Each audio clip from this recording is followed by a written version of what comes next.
الحمد لله وكفى والصلاة والسلام على من لا نبي بعده. أعوذ بالله من الشيطان الرجيم. بسم الله الرحمن الرحيم. إنك لمن المرسلين على صراط مستقيم. صدق الله مولانا العظيم وصدق رسوله النبي الكريم ونحن على ذلك لمن الشاهدين والشاكرين والحمد لله رب العالمين. آیات مبارکہ سورہ یاسین کی 3 نمبر اور 4 نمبر آیات ہیں. انک لمن المرسلین علی صراط مستقیم. اللہ سبحانہ وتعالی نے محمد صلی اللہ علیہ وسلم کی عزت، تعظیم، تکریم کی بنیاد پر حکم خداوندی ہے کہ اے محبوب صلی اللہ علیہ وسلم آپ اطمینان رکھیے، لوگوں کے کہنے سننے سے پریشان نہ ہوں. آپ ہمارے بھیجے ہوئے ہیں اور سیدھے راستے پر ہیں. انک لمن المرسلین، آپ بھیجے ہوئوں میں سے ہیں. ہم نے پہلے بھی بہت سارے انبیاء علیہ الصلوۃ والسلام بھیجے ہیں، آپ کو بھی ہم نے ہی بھیجا ہے. آپ بھی ہمارے ہی نبی، رسول، پیغمبر، فرستادہ ہیں. آپ 100% ہدایت پر، سیدھے راستے پر ہیں. آپ لوگوں کو بتائیے، جو لوگ سیدھے راستے پر رہنا چاہتے ہیں وہ میرے پیچھے آ جائیں، اور جو آپ کے پیچھے چل رہے ہیں انہیں بھی حکم دیجئے، بتائیے، سمجھائیے، اطلاع کیجئے کہ وہ بالکل ٹھیک صراط مستقیم پر قائم اور دائم. انک لمن المرسلین علی صراط مستقیم. ان آیات کی مزید وضاحت سورہ آل عمران 31 نمبر آیت، 3 سپارہ. ان کنتم تحبون اللہ. آپ ان لوگوں کو بتائیے اگر تم چاہتے ہو کہ اللہ تم سے اور تم اللہ سے دوستی کر لو، اگر تمہاری اللہ سے دوستی اور تعلق ہو جائے تو تمہیں چاہیے کہ تم میری زندگی اپنا لو. اللہ تمہیں اپنا لے گا، اللہ تمہیں اپنے قریب کر لے گا، اللہ تمہیں اپنا تعلق عطا فرما دے گا. ان کنتم تحبون اللہ فاتبعونی یحببکم اللہ. اور اللہ تمہارے یغفر لکم، تمہارے گناہوں کو معاف کر دے گا. واللہ غفور رحیم، وہ تو ویسے ہی سب کو معاف کرتا ہے.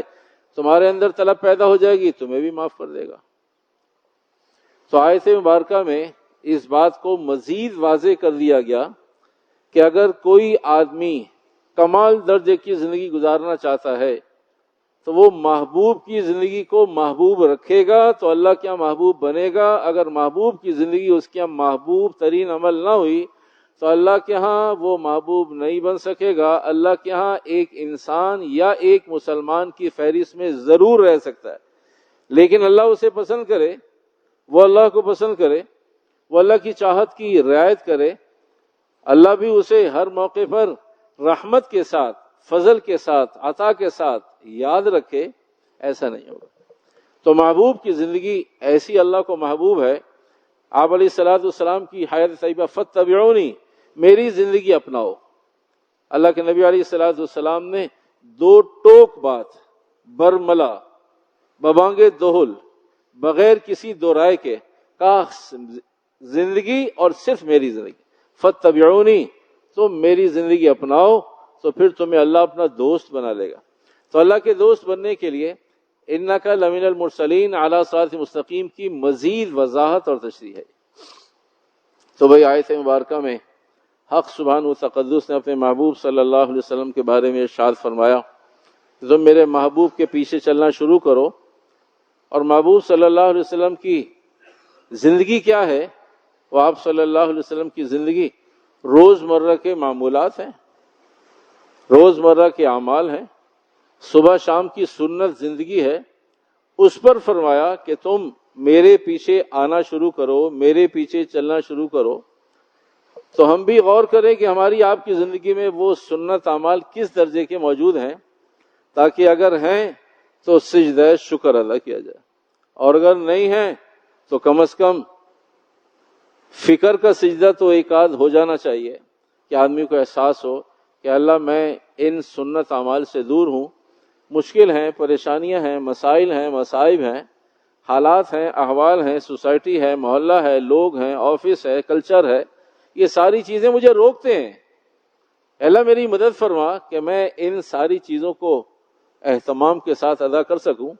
تو آپ صلی اللہ علیہ وسلم کی حیات طیبہ روزمرہ کی زندگی ہیں وہ حکم کے اعتبار سے سنت ہے۔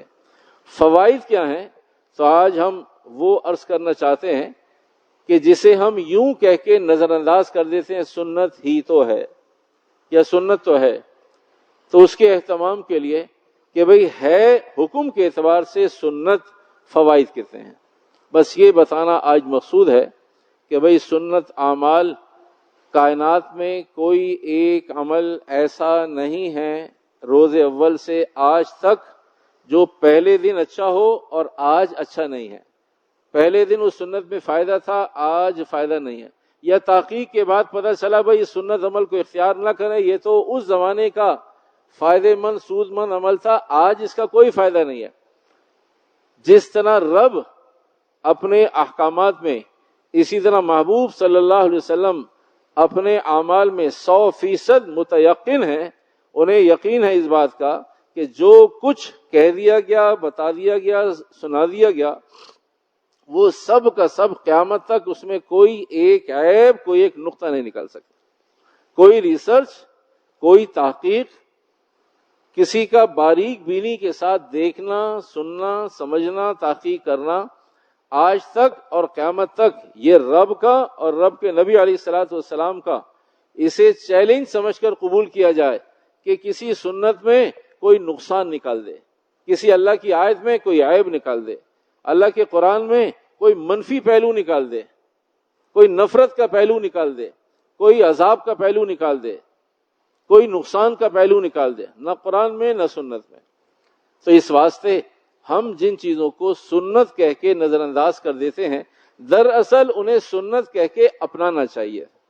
جن چیزوں کو ہم نفل کہہ کر نظر انداز کر دیتے ہیں، دراصل انہیں نفل سمجھ کر قبول کرنا چاہیے۔ جن کو مستحب سمجھ کر چھوڑ دیتے ہیں، انہیں مستحب سمجھ کر اختیار کرنا چاہیے۔ یہ ساری تفصیل اس لیے کہ بھئی آدمی کے عمل میں ساری چیزوں کی جگہ رہے۔ بھئی فرائض کی اپنی جگہ ہے، سنن کی اپنی جگہ ہے، مستحبات کی اپنی جگہ ہے، واجبات کی اپنی جگہ ہے، نفلوں کی اپنی جگہ ہے۔ تو بھئی آج وہ کچھ سنن اعمال جو بظاہر آدمی خیال کرتا ہے ہو گیا تو بھی ٹھیک، نہ ہوا تو بھی ٹھیک، لیکن قیامت تک کے لیے اللہ نے انہیں اس میں فوائد، عزت، راحت، سہولت رکھی ہے۔ آج مضمون ہے کہ جن چیزوں کو ہم سنت سمجھ کر نظر انداز کر دیتے ہیں، اس میں ہمارے لیے فوائد، اس میں ہمارے لیے بھلائی، اس میں ہمارے لیے اچھائی، اس میں ہمارے لیے ترقی کس درجے کی ہے۔ تو صبح اٹھنے سے لے کر رات سونے تک کے کچھ معمولات چیدہ ایسے ہیں جن کو اختیار کر لیں گے تو میرا اور آپ کا بے شمار دنیا اور آخرت کا فائدہ ہوگا۔ سب سے پہلے آدمی صبح اٹھتا ہے، جب آدمی صبح اٹھتا ہے تو وہ رات کو دائیں کروٹ سویا ہے یا نہیں سویا؟ رات کو تو سویا ہے دائیں کروٹ، لیکن صبح دائیں کروٹ اٹھا ہے یا نہیں؟ جو آدمی دائیں کروٹ رات کو سو جائے، چاہے وہ صبح اٹھے یا نہ اٹھے، رات بھر اسے عبادت کا اجر اور ثواب لکھا گیا۔ کام کتنا سا ہے کہ بھئی مجھے تو بھائی دائیں کروٹ نیند ہی نہیں آتی، کبھی نیند آتی نہیں ہے، شروع تو کیجئے، ابتدا تو کیجئے۔ تو دائیں کروٹ سونے کا ایک فائدہ یہ کہ رات بھر اب صبح اٹھ گئے تو اور یقین ہو گیا کہ اللہ تیرا احسان ہے کہ پتہ نہیں رات سے ہی میں اس کروٹ پر ہوں، اور یا صبح کو اللہ نے توفیق دے دی اٹھنے سے پہلے، تاکہ اطمینان ہو جائے کہ بھئی رات بھر اجر لکھا گیا۔ دائیں کروٹ سونے کا ایک اجر۔ دائیں کروٹ سونے والے، جو لوگ دائیں کروٹ سوتے ہیں وہ فجر میں ضرور اٹھ جاتے ہیں، ان کی تہجد میں آنکھ ضرور کھل جاتی ہے، اس لیے کہ دل اور ہارٹ لیفٹ سائڈ پر ہے تو اسے ریلیکس ملتا ہے۔ دائیں طرف سونے سے تو یہ بیدار رہتا ہے، یہ آپ کو اور مجھے وقت پر اٹھا دیتا ہے۔ اور جب یہ آدمی بائیں کروٹ سوتا ہے تو پھر یہ بوجھ میں ہوتا ہے، یہ اپنی جان نہیں بچا پاتا، چاہے جائے کہ فجر میں کسی کو اٹھا دے۔ یہ تو خود رات بھر مر رہا ہوتا ہے کہ بھئی اس پر اتنا پریشر ہے، اتنا بوجھ ہے کہ آدمی پریشان ہو رہا ہوتا ہے، اس پریشر کی وجہ سے، اس لیے کہ خلاف سنت ہے. اور میڈیکل بھی یہی کہتی ہے کہ بائیں کروٹ سونے کے نقصانات تو ہیں، فائدہ کوئی نہیں. دائیں کے فوائد بہت سارے، نقصان کوئی نہیں. اور عام طور سے جو لوگ دل کے عارضے میں مبتلا ہو گئے انہیں تو بالکل نہیں سونا چاہیے بائیں کروٹ یا چت. الٹا سوئے، پیٹ کے بل بیڈ پر یا زمین پر ان کا پیٹ لگا ہوا ہو. عام طور سے دل کا عارضہ، دل کی تکلیف، ہارٹ کا اٹیک انہی لوگوں کو زیادہ ہوتا ہے جو یا بالکل الٹے سوتے ہیں یا بائیں طرف سوتے ہیں. اتنے سارے فوائد اور صرف کام کتنا سا ہے کہ رات کو قصدن دائیں کروٹ سو جائے. صبح اٹھنے کے بعد آدمی مسواک کا اہتمام کرتا ہے. آپ علیہ الصلوۃ والسلام وضو کرنا ہو تب بھی، وضو نہ کرنا ہو تب بھی، نماز پڑھنی ہو تب بھی، یا بغیر نماز کے درمیان میں اٹھ جائے تب بھی مسواک کا اہتمام کرتے تھے. تو مسواک آج تک ٹیکنالوجی کے اعتبار سے، آج تک تحقیق کے اعتبار سے، آج تک نئی ادویات کے اعتبار سے کوئی ایسی دوا آج تک 2023 تک نہیں بنی جو بننے کے بعد فوائد کے ساتھ زیادہ دیر اور دور تک چلی ہو جیسے 1400 سال سے مسواک آج تک چلی آ رہی ہے. آج بھی جتنی پیسٹ استعمال ہو رہی ہیں بر وقت دانت صاف شفاف شیشے کی طرح ٹرانسپیرنٹ ہو جائے. تھوڑے دن کے بعد تحقیق آ جاتی ہے کہ بھئی اس سے مسوڑے گل جائیں گے زیادہ استعمال کریں گے. تو ہر دوا پر کہیں نہ کہیں لمیٹیشن موجود ہوتی ہے، لیکن مسواک کی کوئی لمیٹیشن نہیں ہے. اتنی مسواک لیکن آج تک تحقیق کرنے والے الٹے لٹک گئے کہ مسواک کے اندر کوئی عیب نکال دیں کہ بھئی اس کے سائیڈ ایفیکٹس یہ ہیں، اس کا بہت نقصان ہوتا ہے، مسوڑے گل جاتے ہیں، دانت خراب ہو جاتے ہیں، اور بھئی سفرہ آ جاتا ہے، اور منہ خراب ہو جاتا ہے، اور بھئی زبان پہ چھالے ہو جاتے ہیں. بہت کوشش کی لوگوں نے، لیکن کیونکہ محبوب نے کہا یہ میرا عمل ہے اس لیے اللہ نے اسے نقصان سے محفوظ رکھا ہے اور فائدے بکھیر دیے. 70 سے زائد فوائد. ایک فائدہ ایسا ہے جو سب پر بھاری کا مسواک کرنے والے کی زندگی جیسی بھی ہو کا مقصد یہ کہ مسواک چھوٹا آدمی نہیں کر سکتا، مسواک کم درجے کا آدمی اہتمام نہیں کر سکتا، صرف نمازی بھی مسواک کا اہتمام نہیں کر سکتا جب تک وہ متبع سنت نہ ہو. اس مجمع میں میں نہیں پوچھتا، میں صرف ایک بات عرض کر رہا ہوں، کتنے لوگ ہیں جو ابھی جمعے کے لیے مسواک کر آئے؟ آسان نہیں ہے مسواک کا اہتمام. اس کے لیے 5 روپے 10 روپے نکالنا آسان نہیں ہے. 6 مسواکیں رکھ کر ایک ڈیش بورڈ میں بھی، ایک گھر میں بھی، ایک جیب میں بھی، ایک بیگ میں بھی، اور ایک بریف کیس میں بھی آسان نہیں ہے یہ. تو جس آدمی کو اللہ نے مسواک کی توفیق دے دی ہے وہ اللہ کے ہاں کوئی درجہ ضرور رکھتا ہے، اور جو کوئی درجہ رکھتا ہے اللہ فرماتا ہے اسے میں کلمے کی موت دے دوں گا. ہے صرف سنت. آپ عمل دیکھیں تو سنت، اور فوائد دیکھیں تو زمین و آسمان اس کی قیمت نہیں ادا کر سکتے. ہے صرف سنت حکم کے اعتبار، صرف سنت حکم کے اعتبار سے عرض کر رہے، فرض اور واجب نہیں ہے. اگر نماز سے پہلے مسواک نہیں کی تب بھی نماز ہو جائے گی، نماز کے ہونے نہ ہونے کا کوئی تعلق نہیں ہے، اجر کے بڑھنے کا تعلق ہے. جو آدمی مسواک کا اہتمام کرتا ہے اسے اللہ سبحانہ و تعالی جتنی بھی منہ کی اندر کی بدبو اور گند ہے اس سب کا تعلق، معدے کا تعلق اس گند کے ساتھ ہے. اللہ نے دل ایک رکھا ہے اور دانت کم از کم 30-35 سے لے کر 40-42-45 دانت ہوتے ہیں چھوٹے بڑے اگر ہو. اور پوری دنیا کے اندر سب سے زیادہ مہنگا علاج دانتوں کا ہے، اور کچھ ملکوں میں دانتوں کا علاج اتنا مہنگا ہے کہ لوگ چھوٹے دوسرے غریب ملکوں کا سفر کر کے وہاں آ کے ڈینٹسٹ سے رابطہ کرتے ہیں. کبھی ہمارے ملک میں ممکن نہیں ہے. اور یہ سارے دانت محفوظ صرف ایک 5 روپے کی مسواک سے. آج 2023 کی ریسرچ یہ ہے جتنی پیسٹ استعمال کی جاتی ہے اگلے 2-4-5 سالوں میں اس کے بارے میں کوئی نہ کوئی ایسی پابندی آ جائے گی کہ اس کے نقصانات اتنے بڑھ گئے، لیکن مسواک کے کوئی نقصانات نہیں. ہمیں دانت ہی تو صاف کرنے ہیں. سنت، عمل، فائدہ، راحت، ساری چیزیں. تو سنت عمل کی وجہ سے جب آدمی مسواک کا اہتمام کرتا ہے تو پوری باڈی میں سب سے زیادہ نقصان پہنچانے والے عضو کا نام معدہ ہے. اور معدہ مسلمان رہتا ہے اگر دانت مسلمان ہو. دانت مسلمان رہتے ہیں اگر اسے روزانہ تیز کیا جائے مسواک سے. ساری باڈی 6 فٹ کا جوان بھی پتہ نہیں کتنی بیماریوں کے شکار, اس کے معدہ ساتھ نہیں دیتا. اور معدہ ساتھ اس لیے نہیں دیتا کہ دانت اس کے ساتھ نہیں دیتے, دانت اس لیے ساتھ نہیں دیتے کہ مسواک نہیں کرتا.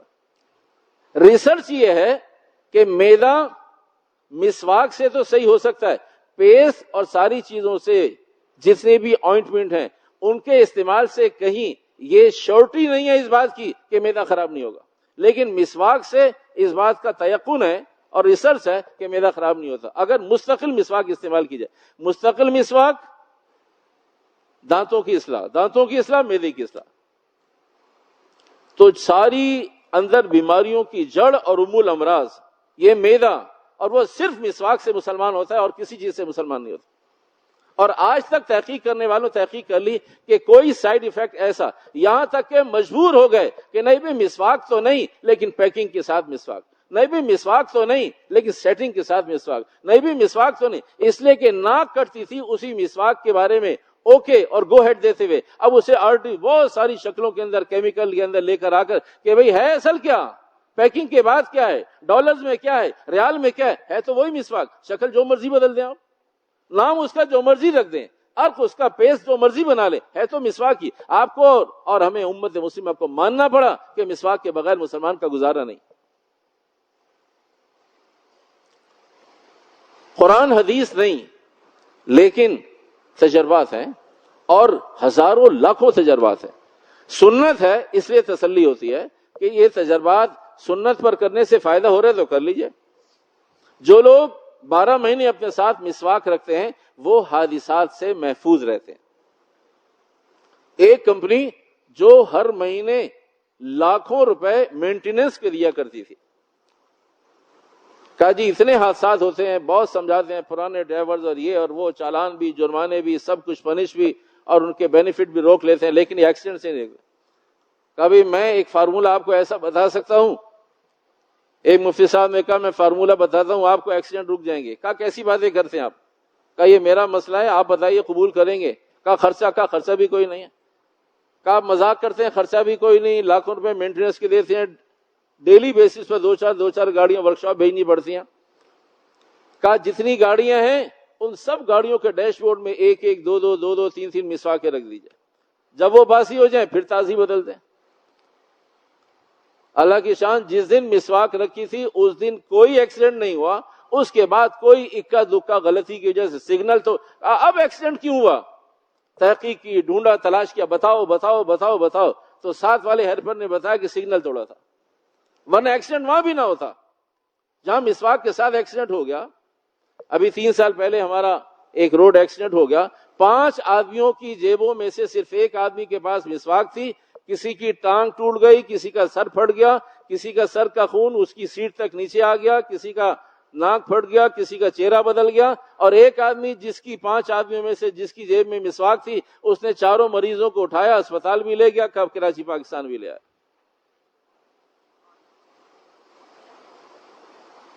جس کی جیب میں مسواک تھی اس کی عقل بھی کام کر رہی تھی, آنکھیں بھی کام کر رہی تھی, فیصلے بھی ٹھیک تھے, فون بھی کام, سب کچھ ٹھیک تھا, اور باقی 4 آدمی اس قابل نہیں تھے کہ وہ گھروں پہ اطلاع بھی دے سکے. اس قدر حال خراب. بعد میں تحقیق ہوئی کہ بھئی یہ کیا ہوا, آگے بیٹھنے والے بھی زخمی, پیچھے بیٹھنے والے بھی زخمی, صرف مسواک والا باقی. کیا مسئلہ ہے؟ کہا جی میری جیب میں مسواک تھی اور میں نے بڑوں سے سنا تھا مسواک حادثات سے روکتی ہے.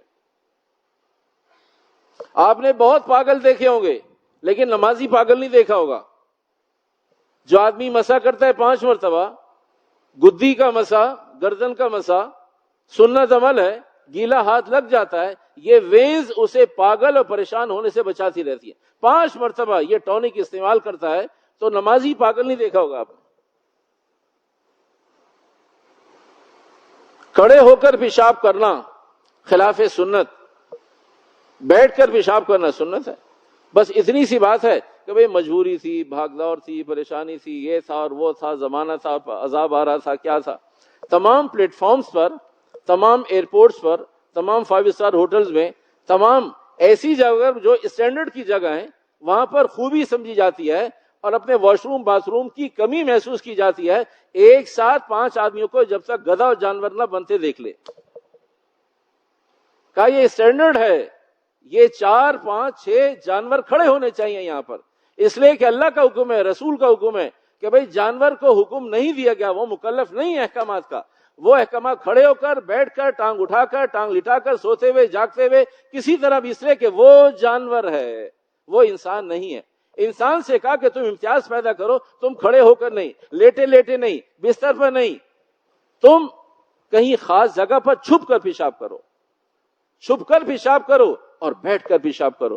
ایک ہے کھڑے ہونا، ایک ہے بیٹھنا، ایک ہے لیٹنا. نہ لیٹ کر پیشاب کرنے کی اجازت دی، نہ کھڑے ہو کر. کہا تم انسان ہو، بتاؤ، نہ یوں کروں گا، نہ یوں کروں گا، بیٹھ کر کروں گا. کہتے کہ تم صبح شام اس چھوٹے سے عمل میں بھی بتاؤ. کہا کہاں لکھا ہے؟ کہا کہیں نہیں لکھا، تیرے نبی کا طریقہ ہے. کہا کسی نے نہیں کہا، تیرے نبی نے کہا ہے. کسی نے نہیں بتایا، تیرے نبی نے بتایا. ایک آدمی کھڑے ہو کر پیشاب کرتا ہے، کرتا رہے بھائی، کیا ہے؟ فرض ہے، واجب ہے؟ نہیں بھائی، فرض واجب ہے، سنت ہے. آپ علیہ السلام کا طریقہ یہ. جو لوگ کھڑے ہو کر پیشاب کرتے ہیں وہ کبھی بھی پاکی حاصل نہیں کر سکتے. اللہ نے نظام ایسا بنایا ہے، بیٹھ کر جو آدمی فارغ ہو جاتا ہے، بیٹھ کر جو آدمی ڈراپس فارغ ہو جاتا ہے، آدمی ڈراپس نکل جاتے ہیں، وہ کھڑے ہو کر نہیں ہوتا. کھڑے ہو کر آدمی وہ نماز کا پابند نہیں ہو سکتا، نہیں رہ سکتا، اس لیے کہ جی پاک نہیں ہو. اور جب ڈراپس آدمی کے جسم پر، کپڑوں پر لگ جاتے ہیں تو اس کا سب سے بڑا فائدہ یہ ہوتا ہے وسوسے اور وہم کی بیماری میں مبتلا ہو جاتا ہے. جو آدمی پاک رہتا ہے، یہ نفسیاتی امراض جتنے بھی ہیں یہ ناپاکی کی وجہ سے پیدا ہوتے ہیں. آدمی کہتا ہے جادو ہوگا، جادو بھی وہیں اثر کرتا ہے جہاں ناپاکی ہوتی ہے. پاکی میں جادو سالوں میں اثر کرتا ہے، اور ناپاکی میں جادو 1 منٹ میں 10 دفعہ اثر انداز ہوتا ہے. اس لیے کہ جادو اور ناپاک وہ دونوں سیم چیزیں. جادو اور ناپاکی، جادو اور پاکی یہ دونوں علیحدہ علیحدہ چیزیں. تو جب پاکی طہارت ہوگی تو وہاں نہ آدمی نفسیاتی بنے گا، نہ پاگل ہوگا. وہم کی جتنی بیماریاں ہیں، وہم سے متعلق جتنی بیماریاں ہیں، وسوسے سے متعلق جتنی بیماریاں ہیں، نماز کے اندر خیالات کا آنا، الجھ جانا اور اسی میں محو ہو جانا، ان سب کا تعلق ناپاکی کے ساتھ ہے. کیا آدمی پاکی کا خیال مستقل پاک نہیں رہتا، بھاگتے دوڑتے نماز کے لیے پاک ہوا پھر ناپاک ہو گیا. بھائی نماز کا نہیں، کپڑے صحیح نہیں ہے، مسلمان اور کپڑے صحیح نہیں ہے، لا حول ولا قوت. یہ کسی مسلمان کا جواب ہے کہ کپڑے پاک نہیں ہیں، کپڑے صاف نہیں ہیں اور نماز کے قابل نہیں ہیں؟ مسلمان اور ناپاکی تو سمجھ میں نہیں آتی بات. اللہ نے کہا میں نے تجھے پاک مسلمان بنایا. وہ کہتا نہیں اللہ میاں آپ نے غلط کر دیا، میں تو پاک مسلمان نہیں ہوں، مجھے تو نماز کے لیے گھنٹوں پہلے تیاری کرنی پڑتی ہے ورنہ میں ناپاک رہتا ہوں. تو جو آدمی کھڑے ہو کر پیشاب کرتا ہے وہ ناپاک رہتا ہے، اس کے ڈراپس کبھی قابو میں نہیں آتے، وہ پیشاب کہیں نہ کہیں جسم پر، کپڑوں میں لگ جاتا ہے. اور جب مستقل یہ ایکسرسائز رہتی ہے تو ایسے موقع پر وسوسے بھی آتے ہیں، اور وہم کی بیماری اور وسوسے دونوں کی بیماری، دونوں ایک علیحدہ دنیا ہے. وسوسے ایک علیحدہ چیز ہے، وہم ایک علیحدہ چیز ہے. آسانی کے ساتھ بتا دینے کا مقصد یہ نہیں کہ دونوں ایک ہی چیز ہے، وہ دونوں کی دنیا علیحدہ ہے. وسوسے ایک علیحدہ دنیا ہے اور وہم ایک علیحدہ دنیا ہے. اور جو لوگ وسوسے اور وہم میں مبتلا ہوتے ہیں ان میں سے 90% لوگ نفسیاتی مریض ہو جاتے ہیں. جو نفسیاتی مریض ہوتے ہیں انہی میں سے 40% لوگ یا کلمہ کفر کہتے ہیں، یا خودکشی کرتے ہیں، یا قتل و غارت کرتے ہیں. جو نفسیاتی مریض ہوتے ہیں وہی اقدامات کرتے ہیں. 40% لوگ نفسیاتی امراض، جن کے نفسیاتی امراض ہوتے ہیں، وہ کوئی ایسا کلمہ کفر کہہ دیا نہیں سمجھ میں آ رہا، طلاق دے دی نہیں سمجھ میں آ رہا، یہ کیا کیا آپ نے؟ کہ مرضی میری. کلمہ کفر بھی وہی لوگ، خودکشی بھی وہی لوگ، قتل و غارت بھی وہی لوگ، شراب نوشی کا سکون بھی وہی لوگ، زنا بھی وہی لوگ. اس لیے کہ ابتدا کہاں سے ہوئی؟ ابتدا گند سے ہوئی، اور اسے ہم نے ہلکا جانا، کبھی کھڑے ہو کر یا بیٹھ کر. کیا ہو گیا بیٹھ کر یا کھڑے ہو گئے؟ ایک ہی بات تو ہے. یہ ایک ہی بات نے معاشرے میں اتنے نقصانات پہنچا دیے، اتنے نقصانات ایک بات سے.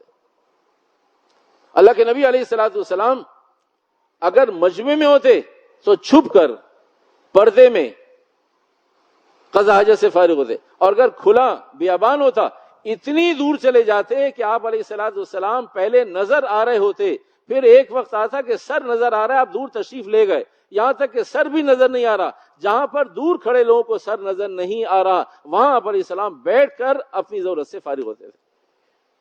کہا اس لیے کہ اگر ایک آدمی دوسرے آدمی کے سامنے قضا حاجت سے فارغ ہوگا, اللہ کے نبی نے فرمائے اذا فاتک الحیا فاصنع ما شئت, جب حیا چلی جائے گی تو قوم بے غیرت ہو جائے گی. تو یہ تو اسباب ہیں کہ چار جانور کھڑے ہو کے پیشاب کر رہے ہیں, ایک دوسرے کو دیکھ بھی رہے ہیں, کوئی وہاں فون بھی ریسیو کر رہا ہے, کوئی بات بھی کر رہا ہے, اپنے اپنے باکس میں کھڑے ہیں اور سر باہر نکلے ہوئے, اور سمجھ میں نہیں آتا کہ یہ 2 ٹانگوں والے یا 4 ٹانگوں والے.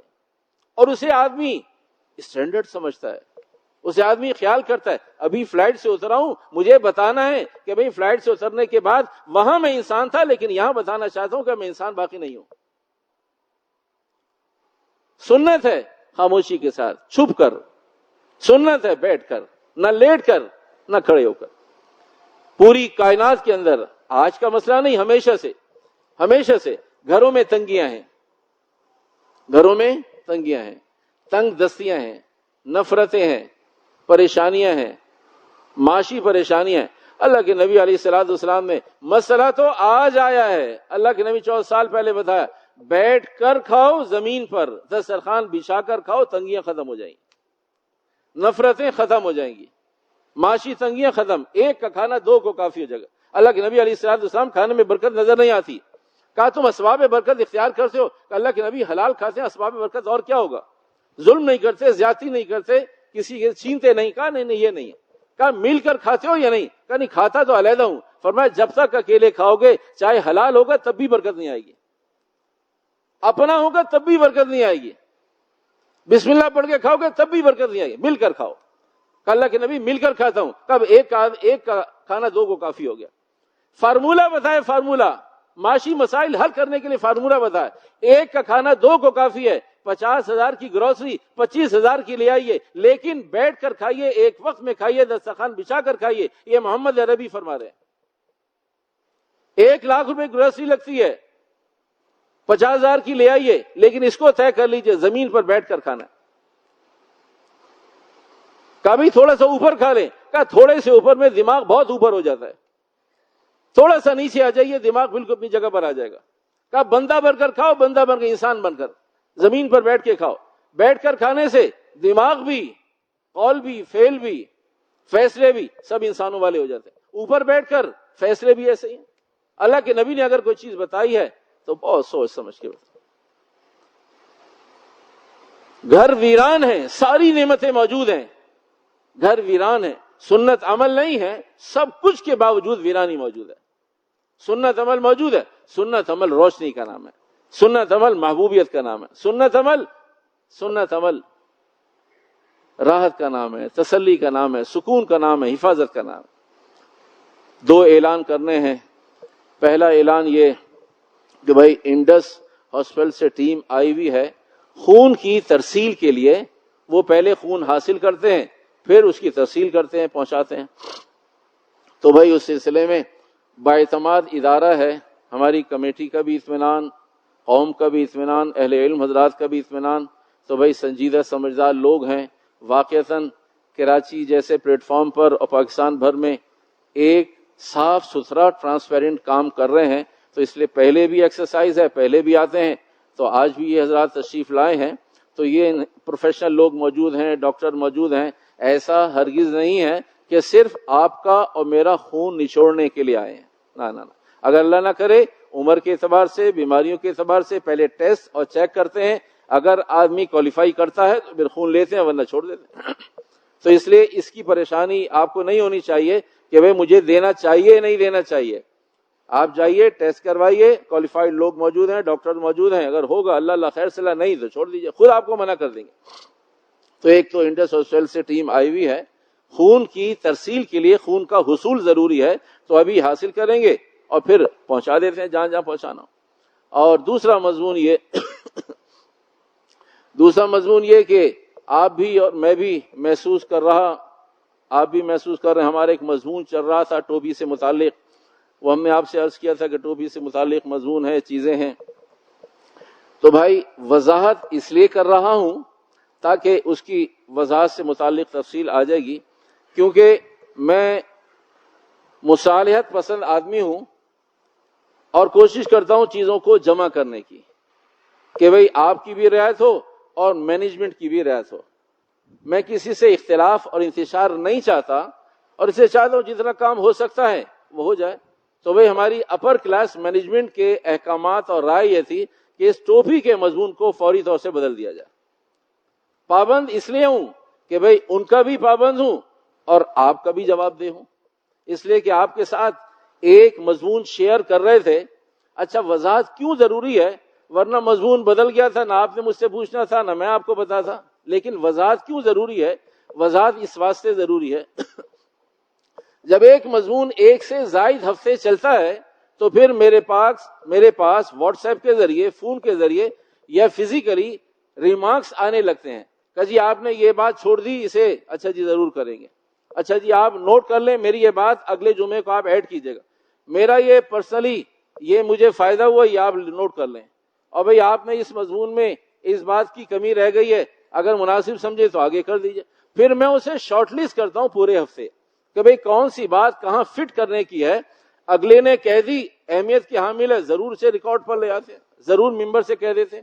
اور اگلے نے کوئی بات کہی، محسوس ہوا نہیں بھئی یہ جذباتی ایموشنل انداز ہے، یہ ممبر سے کہنے کی نہیں ہے، تو اسے شارٹ لسٹ کر علیحدہ کر دیتے ہیں. تو وہ چیزیں، دو چیزیں، پہلی بات یہ کہ آپ کے ریمارکس آتے ہیں انہیں جمع کرتا ہوں، جہاں آپ کو دوبارہ ڈیلیور کرنے کی ضرورت ڈیلیور کرتا ہوں، جہاں محسوس کرتا ہوں نہیں یہ بات ممبر سے کہنے کی اسے چھوڑ دیتا ہوں. تو ایک تو وہ لوگ جن سے میں کہہ چکا ہوں یہ بات انشاءاللہ جہاں جمعے میں فٹ ہوگی کہوں گا، اور اب میرے پاس موقع نہیں رہا، اس لیے کہ اپر کلاس لوگوں کی ہدایت یہ ہے کہ اس ٹوپی کے مضمون کو فوری طور سے بدل دیا جائے. تو میں پابند آپ کا بھی ہوں، پابند ان کا بھی ہوں. تو اس واسطے ایک بات تو یہ. دوسری بات یہ جب مضمون چلتا ہے تو اس موقع پر بہت سارے ساتھی پوچھتے ہیں ابھی کتنے مضامین باقی ہیں. تو میں کبھی 2 مضمون باقی ہیں، 3 ہفتے باقی ہیں، 3 جمعے باقی ہیں، 2 مضامین میں کوشش کروں گا سمیٹ لوں. تو میں انہیں بھی یہ بات کہہ چکا ہوں کہ بھئی 2 اور 3 مضامین باقی ہیں، 2 3 جمعے باقی ہیں. تو بھئی ان 2 3 جمعے باقی ہیں ان کے لیے بھی، اور بھئی آپ کی چیزوں کو کئی جمعے میں شیئر کروں گا، آپ کے پرسنل ایکسپیرینس کو آگے کروں گا، ان کو بھی میں کہہ چکا ہوں. اور اب میرے لیے ممکن نہیں رہا، تو اس لیے وضاحت ضروری تھی کہ وجہ یہ ہے مضمون کے بدلنے کی. اگلی اور آخری بات اس سلسلے میں یہ، مجھے کیونکہ کل ہی یہ معلومات ہوئی تھی تو میرے پاس اتنا وقت نہیں تھا کہ میں اس کو کلیریفائی کر سکتا، اسے شارٹ لسٹ کر سکتا کہ آیا کوئی غلط فہمی ہو گئی ہے یا کوئی مسائل ہیں کیا ہیں. میں انشاءاللہ کوشش ضرور کروں گا کہ بھئی اس مضمون کو آپ تک انتہا تک پہنچاؤں. اگر اس کا موقع مجھے میسر آیا کہ بظاہر کوئی غلط فہمی ہوگی، بظاہر کیونکہ میں نے اسے ضروری سمجھا کہ فوری طور سے عمل درآمد کر کے یہ بتا دوں کہ میں پابند ہوں. میں اگر میرے اندر بھی کوئی چیز پیدا ہوتی جو بالکل غلط تھی کہ نہیں میں پھر مزید اس کو نہ اس لیے کہ فائدہ اللہ نے دینا ہے، مجھے اور آپ کو ہدایت اللہ نے دینی ہے. مضمون نہ ہو تبھی اللہ نے اگر ہدایت دینی آ جائے گی ہدایت، اور مضمون چلتے رہیں اور مجھے ہدایت نہیں ہے تو نہیں ہے. تو لیکن تعلق اس بات کا ہے کہ بھئی مینجمنٹ کے ساتھ بھی کوئی خدا نخواستہ اختلاف اور انتشار نہ ہو. ان کی بات بھی اپنی جگہ، اور آپ حضرات کو زبان دے چکے ہیں بہت سارے ساتھیوں کو کہ بھئی آپ کی بات آگے پہنچائیں گے. یا بھی 2 اور 3 جمعے اور 2 اور 3 مضامین موجود ہیں، دیکھیں گے کمپنسیٹ ہوتا ہے. اگر کہیں سیٹلڈ ہوتے ہیں مسائل تو دیکھیں گے، اور اگر محسوس کیا کہ نہیں بھئی واقعتاً اسے چھوڑ دینے میں آپ